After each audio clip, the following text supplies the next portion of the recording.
There's a strange thing that happens in dating, a pattern almost everyone falls into, without even realizing it. It's not the big dramatic mistakes. It's the small quiet ones, the ones that look harmless in the moment, but slowly destroy the connection before it even has a chance to grow. You've made some of these. Everyone has. And the reason they're so common is because they come from instinct, not wisdom. They come from the mind trying to protect you, but ending up pushing someone away instead. It usually begins with overinvestment, not the loud kind, the subtle kind. The moment you start imagining their potential too fast, filling in the gaps with fantasies they never promised, responding instantly, rearranging your time, making them the center, before they've even earned a corner.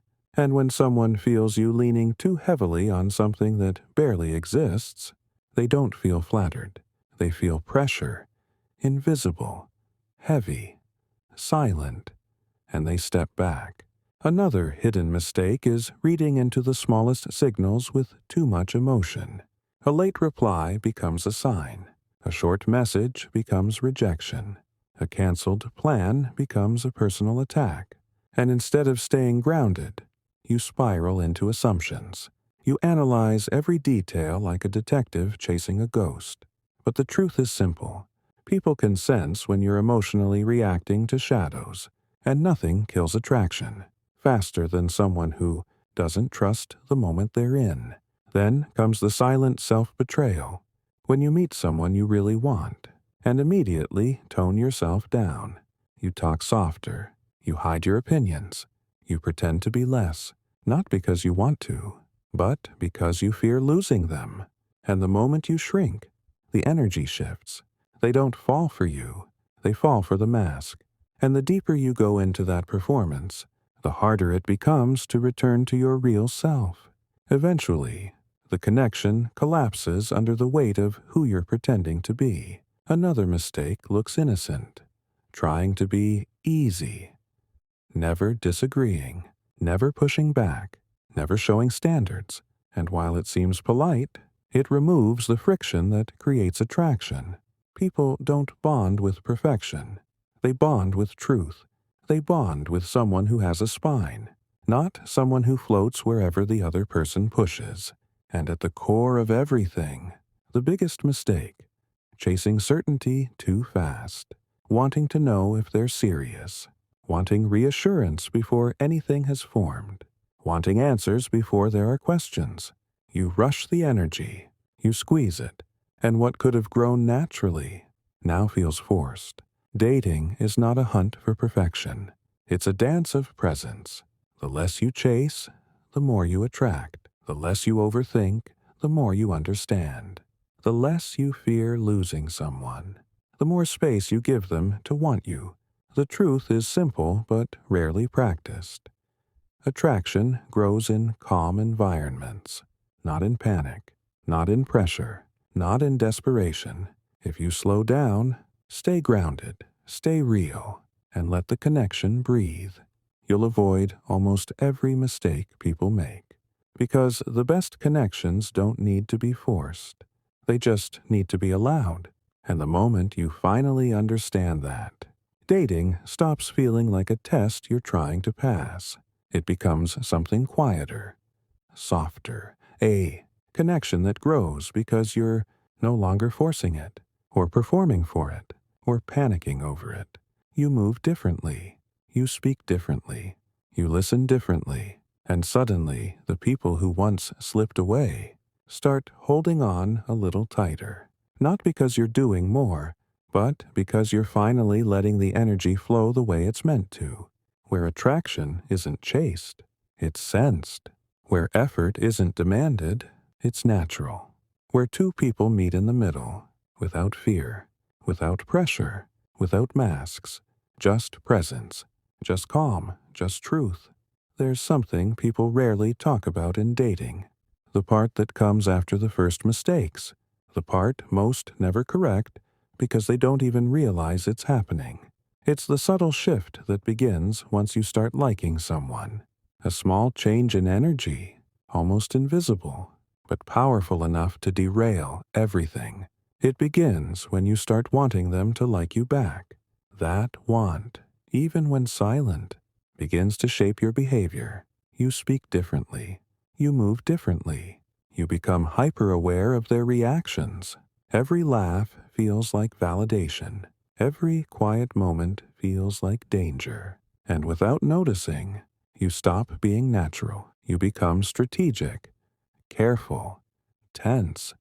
You're no longer showing yourself. You're managing yourself. People feel that, not through words, but through micro-expressions, pauses, tone changes, tiny signals that tell them you're suddenly trying too hard. And nothing repels connection more gently and more effectively than energy that feels needy, even when you never speak it out loud. Then comes the second mistake almost everyone makes, giving attention as a way to earn value. You text more, you call more, you show up more, not because it feels right, but because you're subconsciously hoping it will make them see your worth. But here's the quiet truth. Attention given for the purpose of being chosen never lands the way you think. It doesn't feel warm. It feels heavy. It feels like invisible pressure to respond the same way. And whether they admit it or not, people pull back from pressure. Another silent mistake is misreading comfort for compatibility. Just because someone feels easy to talk to doesn't mean they're meant for you. But the mind loves comfort, especially when you've been lonely. So it convinces you that comfort equals connection. And once that belief settles in, you stop viewing the situation clearly. You overlook red flags. You excuse mixed signals. You tolerate inconsistency, not because they earned that space, but because the comfort seduced you. And comfort is not the same as commitment. Then there's the quiet self-sabotage, becoming emotionally invested before you're logically informed. You start imagining future moments with someone you barely know. You create stories, versions of them that exist only in your mind. And when reality doesn't match the fantasy, you feel hurt, confused, rejected. But the truth is, you weren't rejected. Your imagination was, and that difference matters. But the deepest mistake, the one that stands behind all the others, is forgetting that dating is not about proving your worth. It's about observing theirs. People rush to be impressive, but forget to be perceptive. They try to be chosen, but forget to choose. They try to be liked, but forget to see if the other person is even good for them. When you slow down, when you stop performing, when you let things unfold instead of forcing them, you start to see the truth behind attraction. Not the loud moments, but the quiet ones, the consistency. And the moment you finally understand that, dating stops feeling like a test you're trying to pass. It becomes something quieter, softer, a connection that grows because you're no longer forcing it, or performing for it, or panicking over it. You move differently. You speak differently. You listen differently. And suddenly, the people who once slipped away start holding on a little tighter. Not because you're doing more, but because you're finally letting the energy flow the way it's meant to. Where attraction isn't chased, it's sensed. Where effort isn't demanded, it's natural. Where two people meet in the middle, without fear, without pressure, without masks, just presence, just calm, just truth. There's a moment in dating that almost no one talks about. The moment where everything feels like it could go right, or collapse, not because of what the other person does, but because of what you do next. This is where most people ruin connections without ever realizing it. Not with big mistakes, but with tiny emotional shifts that change the entire dynamic. It happens the moment you start feeling too attached, when the connection begins to matter, when you catch yourself thinking about them more than you planned to. That's when fear enters quietly, disguised as caution. And fear is the emotion that destroys dating more silently than anything else. You start protecting yourself too soon. You stop being present. You start predicting. You watch for signs. You analyze the timing of their replies. You listen to their tone too closely. You look for any clue that tells you whether they're going to stay or disappear. And without noticing, you're no longer connecting with the person in front of you.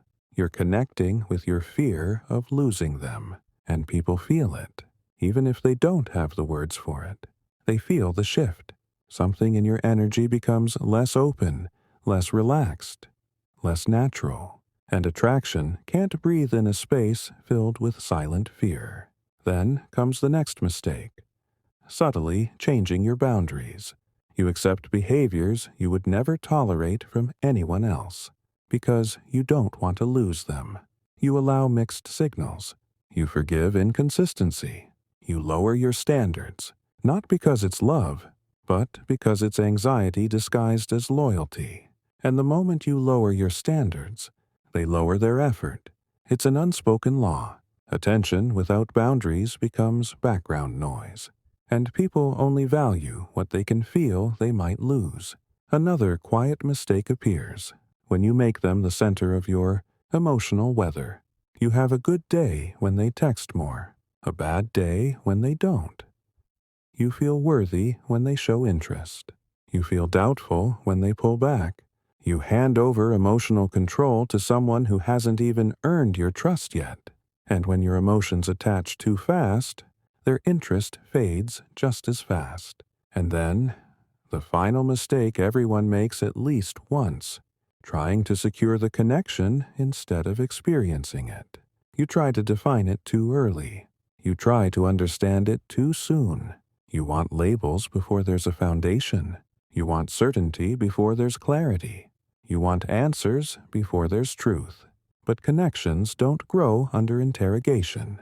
They grow under presence. Pressure suffocates what calmness allows to breathe. Dating becomes easier when you realize you're not supposed to convince anyone to choose you. You're supposed to reveal who you are, observe who they become around you, and see if the energy matches without force. The right person won't need pressure. They won't need convincing.